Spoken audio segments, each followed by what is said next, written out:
Hello, everyone. Oh, we're live. We're here. I've been really looking forward to this conversation for a couple of months now. We first started talking with David, the wonderful David Meyers, about a panel we wanted to do. And I'm so pleased to have this incredible assembly of people. My name is Al Parker. I use they, them pronouns. I'm the Associate Artistic Director at the Parsnip Ship. And we've been doing every couple of months or so since last fall these one night only events, panels, workshops, interviews, etc., to really engage deeply around a topic that is addressed or relevant in some way to some of the episodes, the Parsnip Ship episodes that we have recorded in the past by playwrights who are writing about very relevant and important and often civic topics.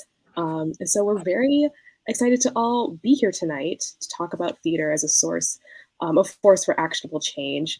And I am going to turn it over to of the evening. Douglas, take it away. Thank you all, and thank you to everyone for joining us here tonight at the Parsnip Ship for this conversation with three politically mindful artists and change makers who are using theater as an engine for political and social change. My name is Douglas Dubois. My pronouns are he, him, royal. I'm a producer, actor, director, and playwright based out of Washington, D.C., on the lands originally inhabited by the Nacotchtank people from the indigenous Algonquian tribe of Native America. I'm also the founder of Sebamala Arts Limited, a multimedia nonprofit that produces equality, advocacy, women and youth empowerment programming across East Africa and the United States. Today, I am joined by three incredible theater makers, David Meyers, Holly Sansom, and Michael Cotey. The three of these three artists and I are going to discuss theater as a force for actionable change. And before we dive into this incredible discussion, let me send it to the three of you to introduce yourselves and tell us which part of the country you're from with your land acknowledgements. Should I hand it over to you, Holly? Sure, yeah. Hi, thank you, Douglas. I'm Holly. My pronouns are they, them. I am in Lenape-Hoking land, unceded land of Lenape-Hoking, also known as Harlem, New York City. I'll pass it to David. Hi, I am David. I am originally from New York, but currently in Los Angeles. And I did not look up the land acknowledgement information, so I encourage you to do that, or I can do it now. I'll drop it back later. We'll get back to you on that. All right. Hi, my name is Michael. I use he, him pronouns. I am on the traditional homelands of the Council of the Three Fires, the Odawa, Ojibwe, and Potawatomi nations, currently known as Chicago, Illinois. Sweet. Thank you. Let me start with you, Holly. Holly, you are the Operations Director of Theater of the Oppressed NYC. You are co-host of Thesis on Jawan, a podcast that amplifies LGBTQ voices in the New York theater scene, and also a member of Art Equity Leadership Circle and the artistic ambassador of NYCLU. Your work is incredible. I've had the pleasure of looking over your site and seeing some of the work that you do. Why Theater of the Oppressed? What makes your heart palpitate toward, that kind of work? Sure. I found Theater of the Oppressed NYC about 5 years ago, and I was really excited how it seems to be a great mix of theater and social activism. And it really centers on people who are the most impacted by issues. So it's a very collaborative process. So it's not one playwright, it's not one director, it's a group of people who have experience in the issues they're talking about, creating solutions for themselves. They're not being told by someone with more power than them, this is what's best for you. They're generating because they have the expertise, they have the lived experience to create these changes. And so Theater the Oppressed is exciting for me because it's really like a brainstorming process. And it is theatrical in that the folks in our troops create a play together based on their experiences. But then after they present the play, we have our audience members that we call spect actors, because you're not just spectators, you're spect actors. Yeah. They get to come up on stage and take the place of an actor and act out a solution that they have or an idea they have to fight the oppression that they're facing that was presented in the show. So it really becomes like a community conversation, a brainstorm. We have conversation after they try something to see, you know, what worked, what didn't work, thinking about all the power dynamics of like who this would work for or not. So it's exciting that it's really community generated for me. Yeah, I mean, there's such importance in community, and the work that we do as theater makers is that theater brings community together. It engages us and allows us to speak to issues that are present, but also that truly affect, you know, our lives in so many spheres of how we navigate America, which then makes me think of Michael and your work with on Enough. You're the artistic producer of Enough, which produces plays to end gun violence. It is a theater activism campaign where you work with young people from middle to high school students to address gun violence. And speaking of oppression, Holly and Michael, how people of color, for instance, have endured police brutality, and then there is a lot of gun violence that goes across the country. Why are these issues important to you? Yeah, I came into this project being in the middle of rehearsal and having, one of these sort of horrific mass shootings being announced while we're in the middle of rehearsal, like the news breaking, and being in this instance where it was terrible, it was awful. We sat there in it for a minute, and then we got back up and started rehearsing the play again, and that didn't settle right with me. It felt like we needed to find a way as a theater community to come together in solidarity about this issue. And when I thought back about it, this had been the third time I'd been in a rehearsal process and this exact moment had happened. So coming out of that, I'd seen this youth movement grow out of, that was Parkland at the time, the youth movement grow out of that, and young people taking to the streets, young people telling everybody that it's not just about mass shootings, that there's, I'm in Chicago, there is the equivalent of a mass shooting every single weekend in our city. That goes wildly unreported and unacknowledged, and a nationwide scale especially. But there's this young movement that's standing up and telling people, look, pay attention. We have something to say. This can't keep going on. This has become our normal. This is not normal. That it made me realize that that is the voice on this issue that needs to be amplified on our stages. The very early verse was like, oh, we'll get 6, 7 known playwrights, write powerful plays about gun violence, get a bunch of theaters across the country to do them. And I was like, that's fine, but they have the wherewithal to do that. I mean, they have a platform already. So if they want to do that, they will. What needs to happen is that theaters and schools need to give their stages over to young people so that they can amplify their voice on this issue.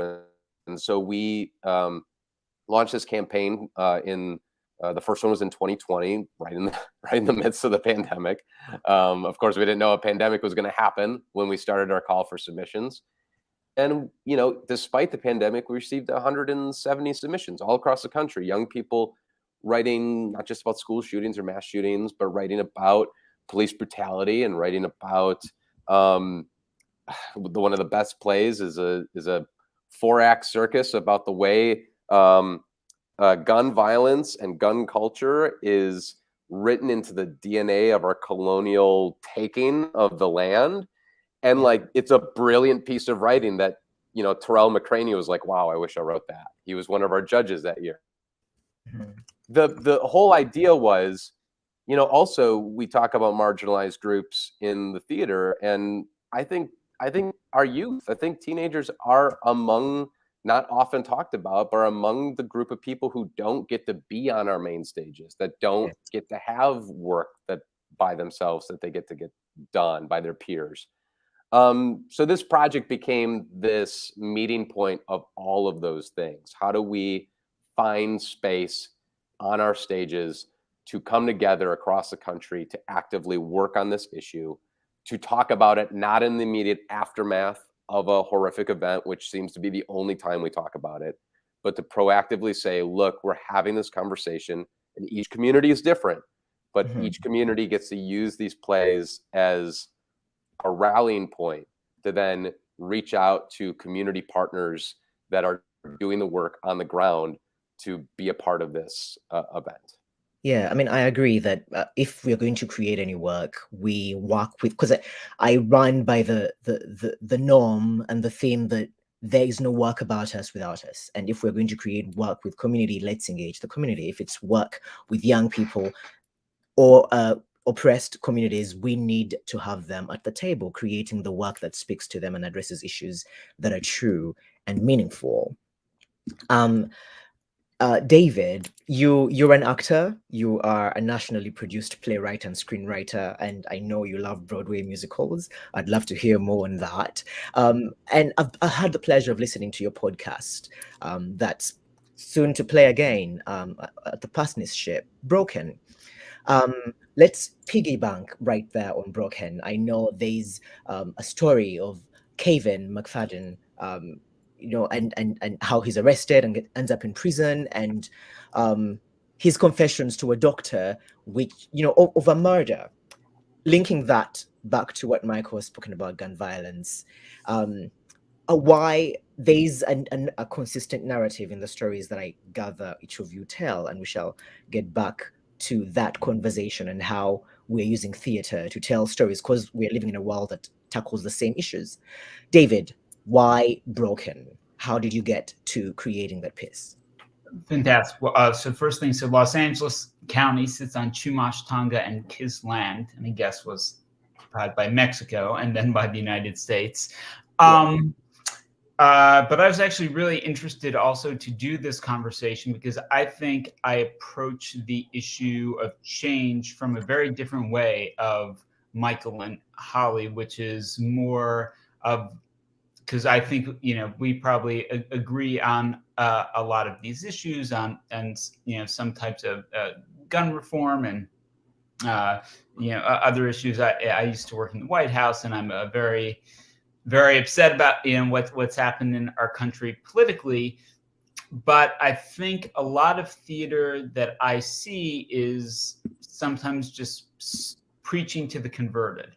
And even if that cause is right, when Hillary, Clinton called Donald Trump's supporters deplorable, right? Some people might agree with that. But if the goal is for Hillary Clinton to win, an election, that's, and to get Donald Trump first not elected and then out, but, that isn't really going to help. It's how do we reach people who don't share our views and maybe make them take another look at what they're doing and why, we think we can convince them that maybe they want to take a different path. And that was sort of the approach with Broken. It was actually there's a line of the play that it's not about guns. And I think guns, make it more accessible, but there was even recently an attack in America where it was a car ramming, and overseas there are incidents where there's stabbings or other kinds of attacks. So I wanted to look at the mental health aspect, right, and look at why, because I think underlying all these attacks is the same dynamic. And so this play got a workshop production in New York, and some reviewer came and said, it's just a white guy bitching for an hour. And all I wanted to say was, have you read a manifesto or watched a video of one of these mass shooters? Because they are predominantly, middle class, white men who feel like they're entitled to something and deserve something and haven't gotten it, and they feel marginalized. And if you watch a video of them, it basically is, a white, what you would consider a white guy bitching for an hour. But we could take all the guns away, and these people who are in pain, it's not to excuse what they've done. I don't think there's any excuse. But if the question is, how are we going to stop it? I think addressing, only the means to do it isn't the answer. And I do think, it surprised me writing this play, because I thought I was writing it to tell one story, and the message that I found in really exploring this was a different one. And people say, well, what's your takeaway? My takeaway was, I'm for, some of the, probably many of the changes, that Michael and Holly are pushing for. But my takeaway from writing that play was, if you see someone in pain, talk to them, right? And try, there's an instance of school shooters who walked in and have been talked down by people, and I think all these efforts go together. But to just be to just go out there and vilify people, or say anyone, people who don't support gun reform are wrong. I think there's a place for that, but in the end, right, we live in a country where enough people think that they don't want gun reform, that there isn't, that we need to find another way to we need to rally support among, people who believe like us, but also find ways to reach out to those people who don't, and find ways to talk to them and convince them and make them see a different point of view. Yeah. But how do we do that when, as creatives, we have narratives that we want to tell? There are specific issues that we... I think that's why theater is so designed for this, because there's a lot of plays that I've seen about social justice that are very didactic, where there's a villain and then there's a hero.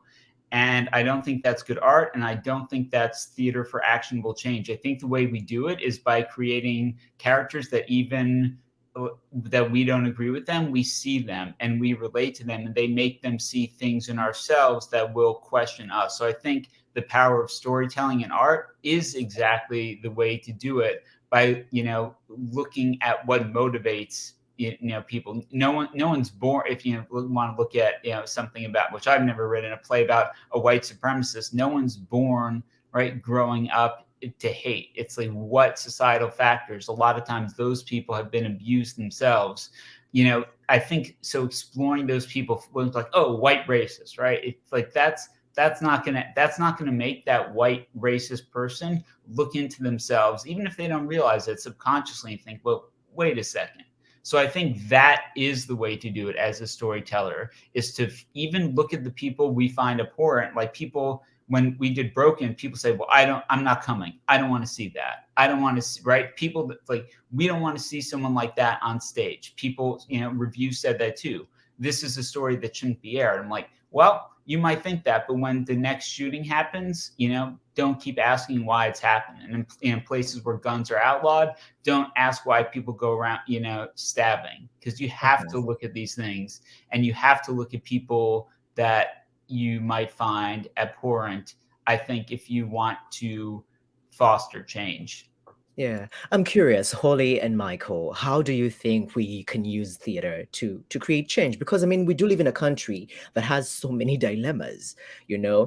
How do we approach issues like race? How do we approach issues like equality and gun violence, and be able to shed the light of the world as it is, with its darkness, with its ugliness, but also be able to, inspire people to see the other? Like, what else can we do? How do we create a world of equality and a world that is accepting, but also, urge our audiences to move these stories from the theater onto the streets? How do we rally them to vote? How do we encourage, community to support the changes that we want to see in the world today?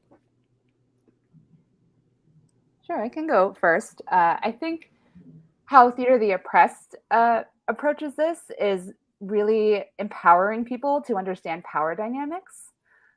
They are teaching our actors, our audiences, our spectators to really look at the people who are involved, the systems that are in place that are making these things happen. I think what David was saying is very true. Like the people who are oppressing other people, what are the factors that are making them do that? What are the systems that are in place that enable them to do that, that pressures them to do that?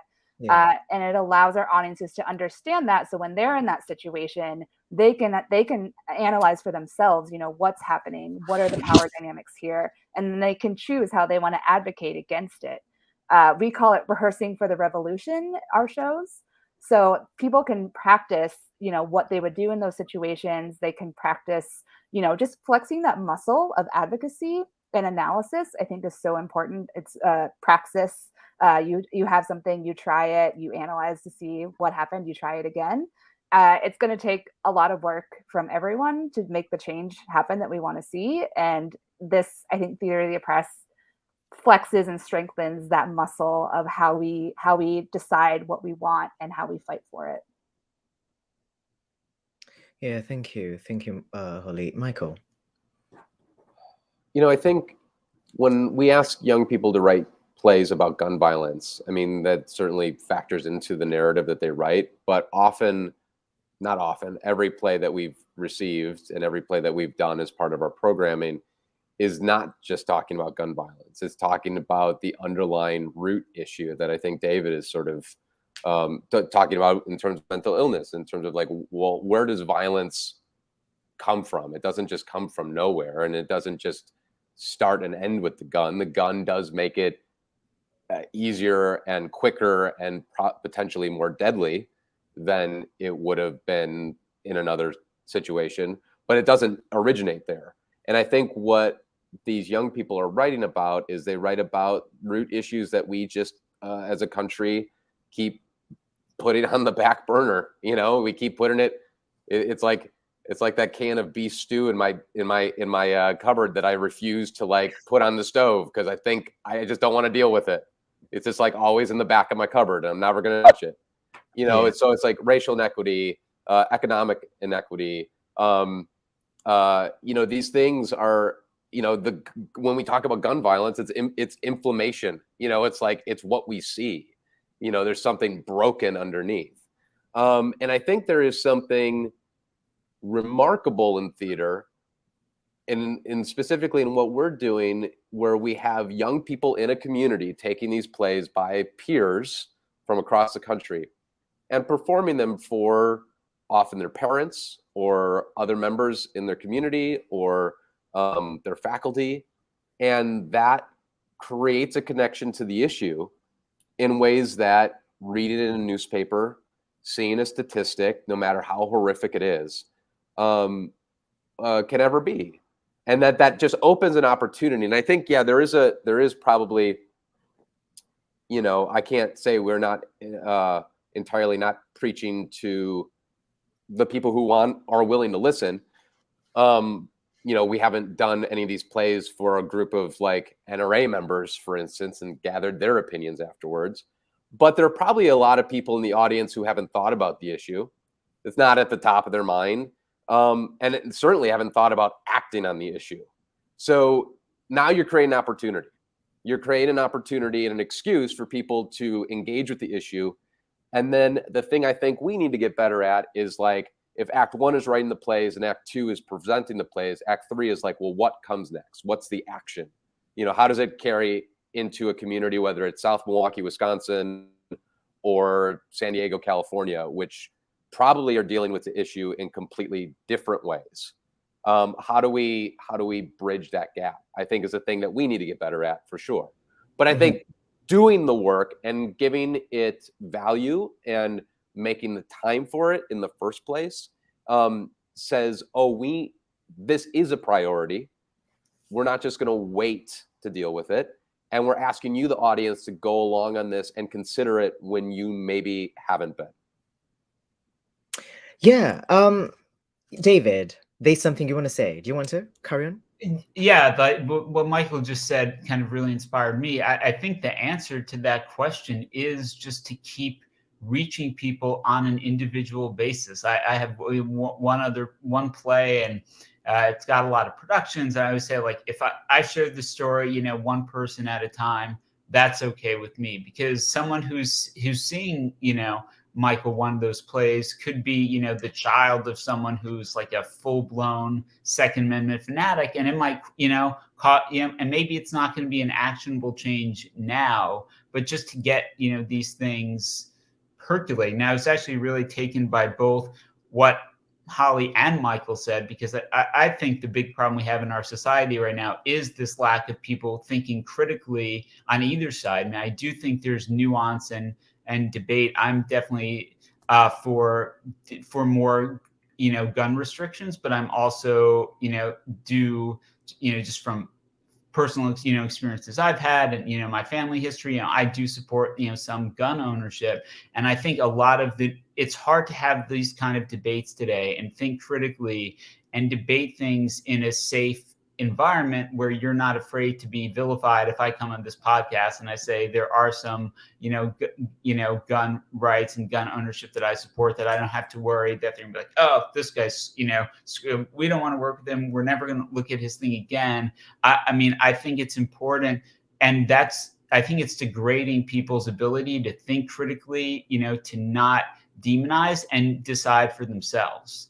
So I was really taking that both Holly and Michael brought that up, because I think that's, especially when we talk about our young people today and just society in general, we're in big trouble. I think because that has, you know, the society, you know, we're in has really devalued having a nuanced, critical, thoughtful, reasoned debate where we can work, each person can really take time to think about these issues. And that's why I think theater is great. If it cannot vilify one side or present one side, even the bad side, as a stereotype, but create two well-reasoned sides, that someone has to, even if they don't want to, think through, well, what do I think, right? Both sides have been presented to me. Now, what do I think is a more powerful, you know, method than being like, this side is wrong, that side's right.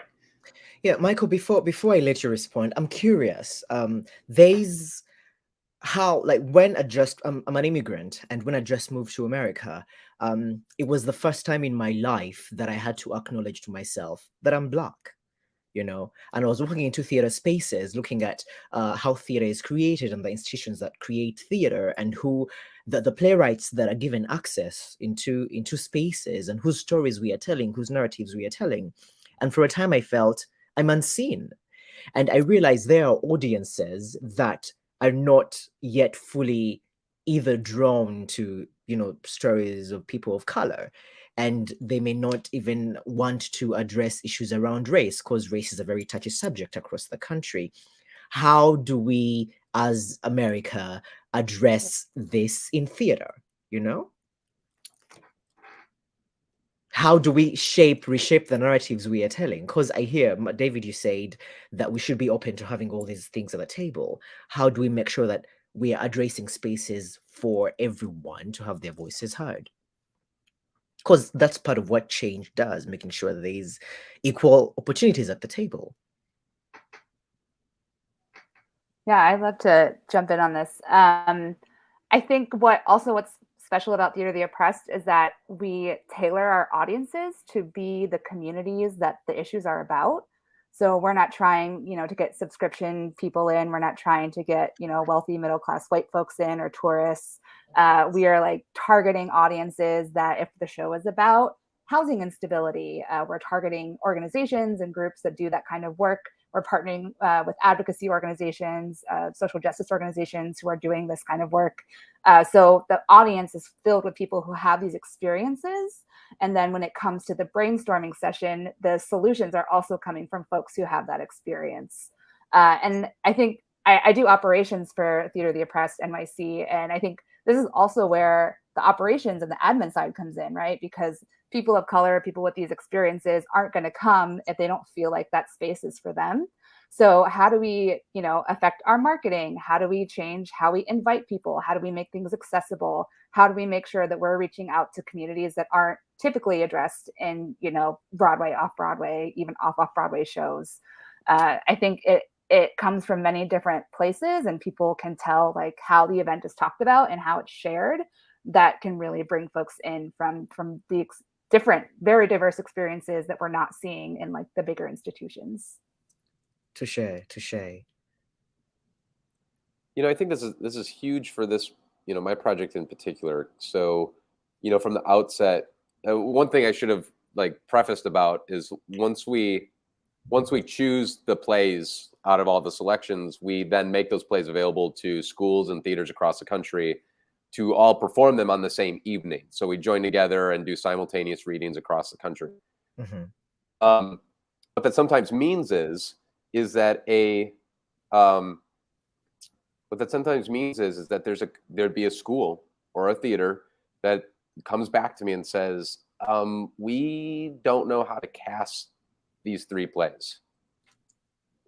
This year in particular, we had 3 plays with that called for large casts with entirely Black actors in it, and there's more than one school that's just like, this is just not our theater department. And I'm like, okay, well that's a separate issue that probably needs to be figured out at your school. But what we're going to do is we're going to engage one of our partners. We're going to film the plays, and we're going to give you those 3 plays so that you can share it with your audience, because you can't do the project without them. In fact, your community that probably doesn't understand how gun violence is impacting Black-owned communities, your community probably needs to hear these plays the most. I don't necessarily need to tell the story about Southside Chicago at the Goodman Theater in Chicago. I think, it's still important, but it doesn't have the same, oh my gosh, I had no idea factor that doing it in communities that are predominantly white. Yeah. So, from the get-go, we made a decision that, well, the 6, 7, 8 plays that we choose have to be very diverse, not only in who the writers are, but in how they're talking about the issues, so that we're not talking about it in the same way. And that, like David said, we are able to give nuance to the conversation so that we're able to talk about these different ways it impacts people. And then the people deciding who picks what plays we do, that group of people is inherently diverse, not only in their background or where they're from in the country, but career-wise and their writing style.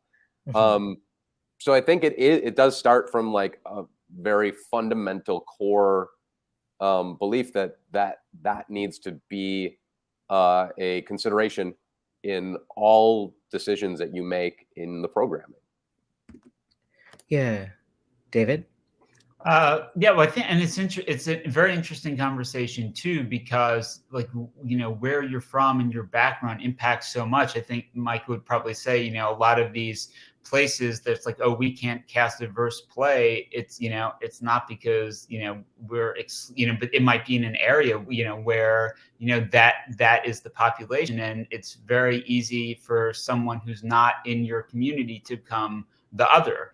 I happen to grow up right outside New York City, and just by the the dynamics of where we lived, like the town and my high school is about 50% Asian, right? So now, like, to see the huge, I've a lot of friends still from there, and obviously living in California, right? There's a large Asian community, so you see all these things about attacks on Asian people, and be like, well, how could you, in my mind, my first thing is, how could you see someone who's Asian as an other? Because to me, like that, that was my friends and that was my community growing up. So I think it is so important, especially places where there are not diversity, to destroy this idea of someone different as the other, and help see everyone as people. And I think sometimes, we forget that, if you didn't grow up, I don't know, if I grew up in an environment where every single person was white, and I'm Jewish, so this is the whole other question, is there really a thing? But even if I am white, right, my views would probably be different. So it's, it's a different thing to go into a school, right, that is as diverse as the one I did, and then to go into a school in a place like Mississippi, where it's probably this is all they're used to seeing. I just interviewed someone who's a famous pro wrestler, actually, and he told me this incredible story that when his dad and he's Jewish. So that was what the article was about. And when his dad was in college, he found his roommate like running through his hair in the middle of the night. This was about 40 years ago. And the guy's like, "What are you doing?" He goes, "Oh, my mom told me Jews have horns." And I just want to see if that's the mentality of some of these places in like 70s America still. So I think it's a different conversation. How do we bring a play that talks about different communities, where those different communities exist, and then in places where those different communities don't exist. And even if, I mean, it must be a challenge for you, Michael, because even if you're showing a video, that is still someone, just on a video, and it's still not a real, person to them. Yeah. There's just a thought. I mean, speaking on what you've just said, David, that there is a power in theater, that when we are inside the theater, we are in the moment with the actors on stage. We are feeling every emotion. They're going through those emotions in that moment. And like there is such a catharsis that is very impactful than probably other mediums of work that we create as artists. In that way, what exactly do we define as tangible action when we are saying we want to move our audiences and our communities to tangible action to get social change? How do we evaluate that? What does that actually mean, and how do we do it? Because this is the task. Well, sorry to speak again, but you actually really just inspired me, Douglas, because that's actually an amazing point that I hadn't thought of before. Because when I just said, "Oh, Michael, it must be hard because you show a video and that person is still just the other," right? But Douglas, I think you're right. Right, when someone is on stage, even if they're not in your community, there's a human being in front of you, and you can't help but deal. I hadn't thought of that before, but I think that's actually like a pretty brilliant insight. I have to imagine that has to be more powerful, than watching something on film.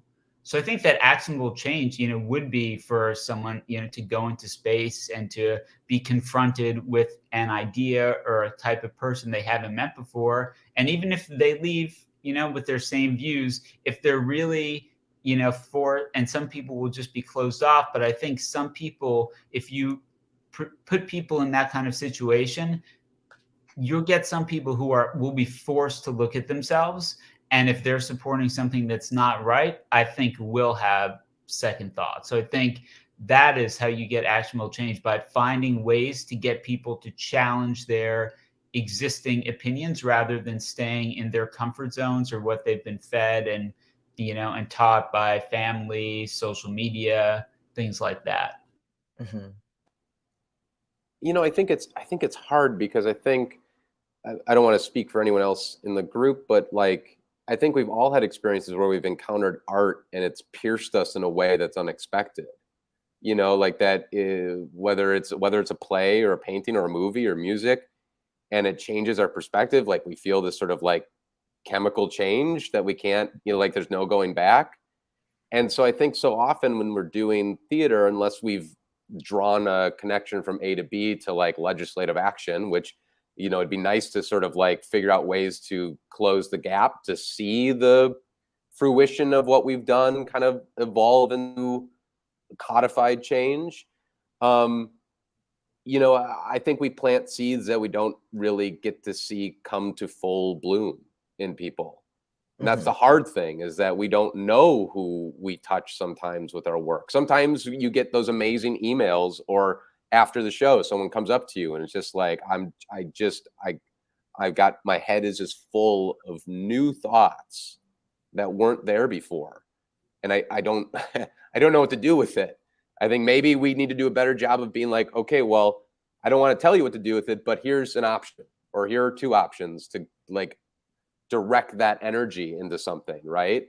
But I think that's a tricky thing. Like I think back to like a play that changed maybe my mind the most, was the Laramie Project. Like being, I was in college, 2000 and whatever, and being in that show as an actor and really having to like steep in an issue that I hadn't thought about at all, and coming from a high school where, at that time, nobody would probably willingly say that they are gay, much less now, like that they, are non-binary, anything, so like that play. And then afterwards, like, they're not huge conversations, but subtle conversations with like my mom or my dad or, people in my circle who are like, wow,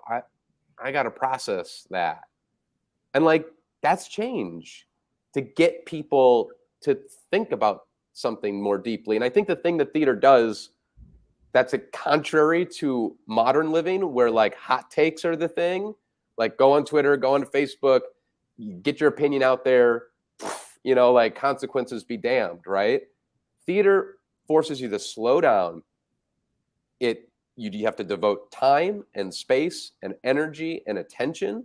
It's a big investment from both the people doing it and the people watching it.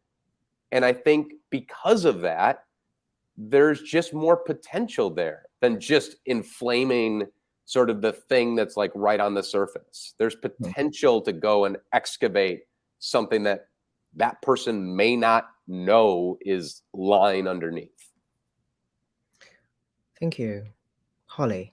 Yeah. I think I would like to see is more collaboration and partnerships among different organizations. Like what I'm not interested in with theater is for people to go see a show and then pat themselves on the back because they went and saw this show that moved them. And I think absolutely theater has the potential to really impact people's emotions. But I think then we need to point people to other folks who are doing this work. Like there are so many grassroots movements, there are so many organizations who are really fighting for different rights. And if we can show people, how do you get involved with them? How do you support them? You saw this play, you were moved. Now exactly, here's what you can do about it.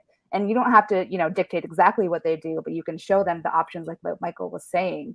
And, we all have different talents. We all have different gifts. Some people are devoting themselves more to social justice action. So if we are taking the time to create this theater piece that takes so much energy, we can channel that towards the folks who are devoting their energy towards social change. I think that, we all use our gifts, and there's the movement makers, and then there's the storytellers and the amplifiers, and we can all be working more harmoniously together to create change. I agree. I mean, in my experience at Sebamala Arts, when we are creating a theater piece and it's on stage, we make sure to invite stakeholders. We invite the police. We invite people that make decisions. We invite policy makers, because it is them at the end of the day that are going to affect the policies that they're creating and that are affecting the marginalized communities. We work with women and young people, and we get them on the stage to create the work that speaks to their issues, and then invite stakeholders into the room so that they are influenced by the stories and the issues that affect the communities that we work with. And I think that's important, because, and for instance, we make sure that we have up to 60% women on all the work that we do, because that's a space that is carved out for women. They are marginalized communities, and engaging communities like that then creates the conversation and gets the right people in the room to have the change that we want to see. Michael, I knew you wanted to say something before I popped in. Yeah, I just Douglas, what you're saying just reminds me of like one of my favorite lines from a play. It's from this play, Equivocation, and the character says, you can't legislate a soul into a country. For that, you need a story, a moving story. Yes. But of course, the character who says it in the play is the villain.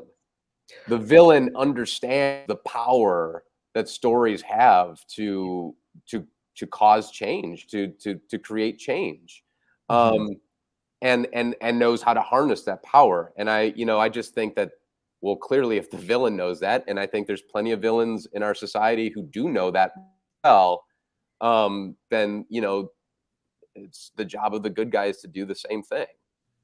Yeah, I would just jump in on that. Like you said, I actually worked in Republican politics before Donald Trump came along, and I wrote this big op-ed that anyone who supports Donald Trump is betraying the country, and I left the Republican Party. And we've seen what happens since then. Now, right, you have a majority of Republicans basically trying to destroy American democracy.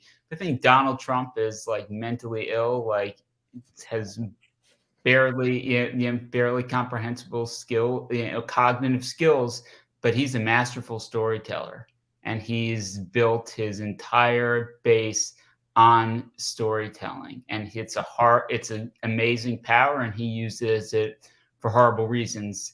And I think that's very scary. And then the hope is that it can, like Michael said, it can also be used for good, but it can definitely be used, people, right? It's about controlling the narrative, and the narrative you control. And, the Hitler comparison comes up. And even if you look at, Russia and Ukraine, a lot of people in Russia, like, believe, what they've been told. They've been told the story like very well, repeatedly. Communication has been controlled, and people can, believe a lie. So yeah, that was a very powerful statement, Michael. And sadly, it is true. Touche.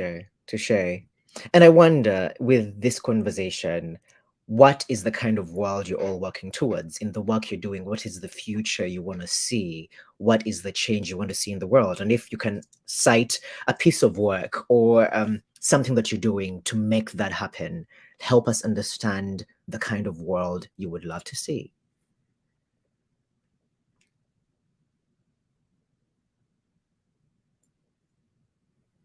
And I mean, you could cite, yes, Holly.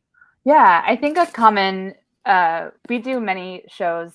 We have up to 8 troupes a season in the spring and the fall, and each troupe creates their own show every spring and fall. So we do a lot of shows on a lot of different issues. And I feel like the common theme I see across that is people have the resources they need to really just survive. I'd love to see a world where we can all thrive, but I think we're mostly at the survive part. Everyone can have stable housing. So much is about the bureaucracy of the systems they have to navigate that, folks would have what they need so they don't have to depend on organizations with so much red tape.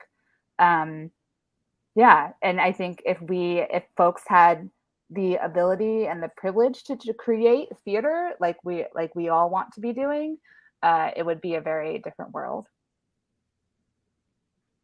Thank you. Michael, David? You want to go for it, Michael? I think for me, it is making people look at the choices we make on a daily basis, and have people, confront I think a lot of times harm is done to other people, and people don't find ways, to block out that harm and find ways to justify what they've done. So I think my art would be to try and make people look deeper at themselves and question the things that they go along with, the oppression they allow, the violations of other people's rights, of basic human principles. I just think a lot of people just go along. They're trying to get through the day and don't, because there's also consequences to going along. They're not as sharp, or they're not as immediate as the consequences of standing up and doing something different. But that would be, that's kind of what I'm looking at, is for people to look deep into themselves and on an individual level, question what I'm doing. Is this what I want to be doing? And seeing if, can change even one person. I feel like it would be a giant success. Yeah. I think in terms of this project in particular, I wish we could get to a point where it doesn't have to exist. That it's just not necessary in the way that it feels to be. In a larger sense, like there's a part of me that would love, I don't know if this exactly will answer the question, but it's what comes to mind. What I would love to see is that every college freshman also has to be a theater minor. Because I feel, when I've taught, I love teaching. I love directing for the same reason. But when I teach, people who are non-actors acting. You know, it's the class, it's their first freshman year class, or it's their like last class leaving senior year. The thing I love about it is that, you know, an acting class like that, or something like an experience like that, what does it ask people to do? It asks people to get to know a fictional character on a personal level, become empathetic, get to know each other very empathetically, get to know themselves in a deeper way.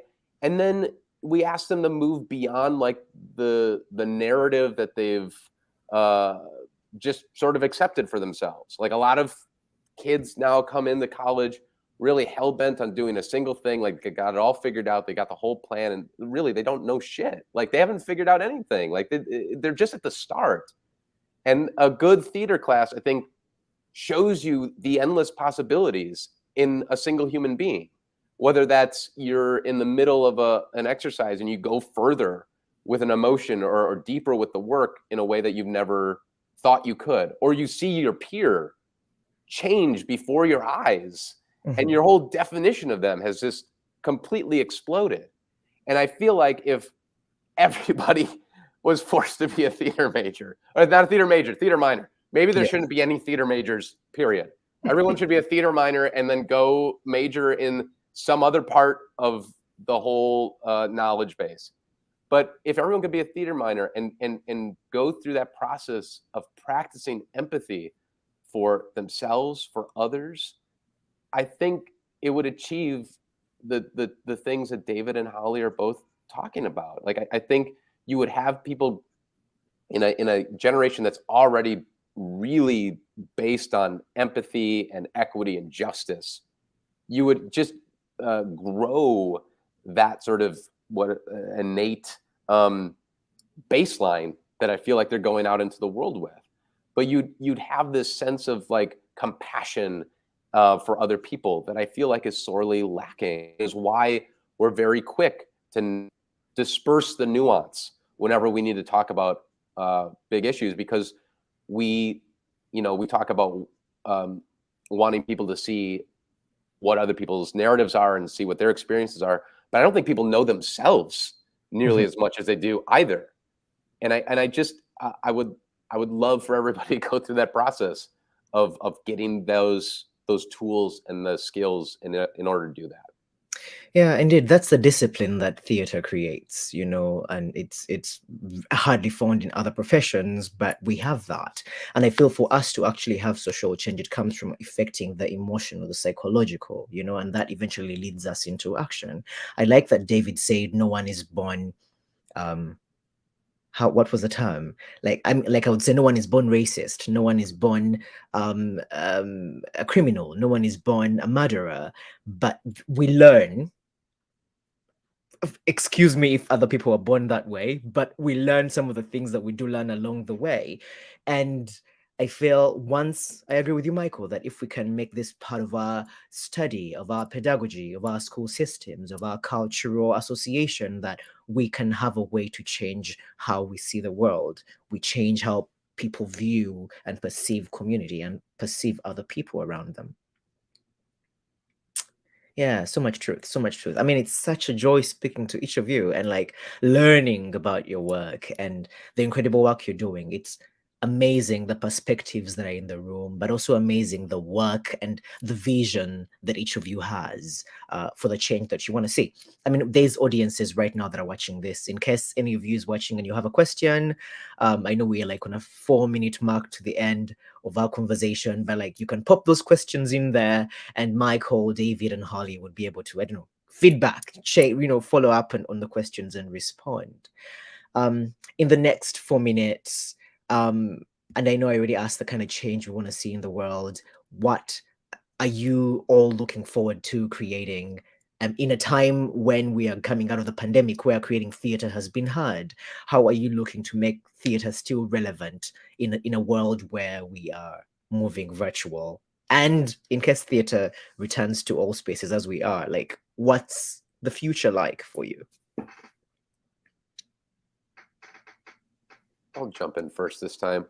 I think one of the things that the pandemic really put on notice for me is whether or not I have really appreciated every room I've been able to be a part of. Really appreciated the time and the community and the work. And then, and that every time you bring together an audience, the idea that that group of people will never share space and time again. They'll never be in that same assembly. So we have this very powerful thing that we're doing. And it's kind of sad, but I kind of feel like the pandemic shed some light on that for me.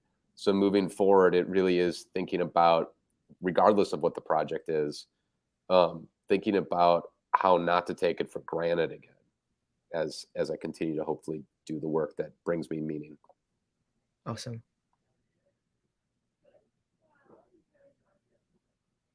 Holly? Yeah.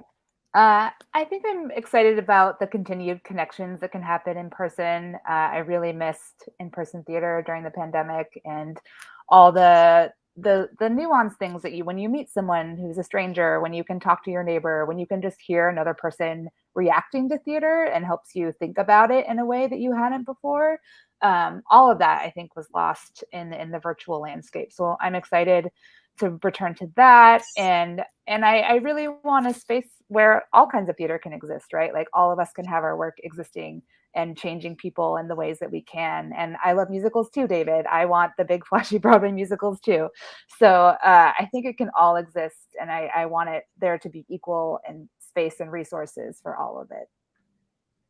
Thank you, Holly. Maybe this is not the best thing to say on this during this conversation, but I've shifted a lot of my writing work to TV and film, and part of the reason is because I was lucky enough to get some plays produced, but it is, you're reaching a smaller community, and with one story I have in particular, I told someone the other day, there's this TV series and there's been interest in it. And I'm like, I'm going to try and get this made until it gets made or I die. So hopefully it's going to get made long before I die. So, but it's interesting. We're about to do a reading of that same play in New York. And at the same time, I'm reminded, that there is a power that theater provides that Douglas, you brought up, that nothing else can. So I think for me, finding that balance of, keep getting stories that matter to me out on a bigger level, but not losing the excitement. Because I think you're right that seeing something in front of you is, no matter how good a movie or film is, I don't think it's ever had as much a biggest impact on me as, seeing something right in front of me. So for me, it's finding the balance between those two. Awesome. Thank you, each of you. Incredible. Go ahead, achieve, blossom, change the world we are living in. And for everyone, please do check out the episode of Broken that is going to be streaming again next week on Wednesday. And you'll be able to listen to more of David's work on the Parsnip Ship. Thank you, Parsnip Ship and the Dramatists Guild, for making this space possible. Good night, everyone. And thank you to Al Parker, who literally made this happen and conceived the whole idea and put in so much work. Thank you, Al. Yes. Thank you, Al. Bye.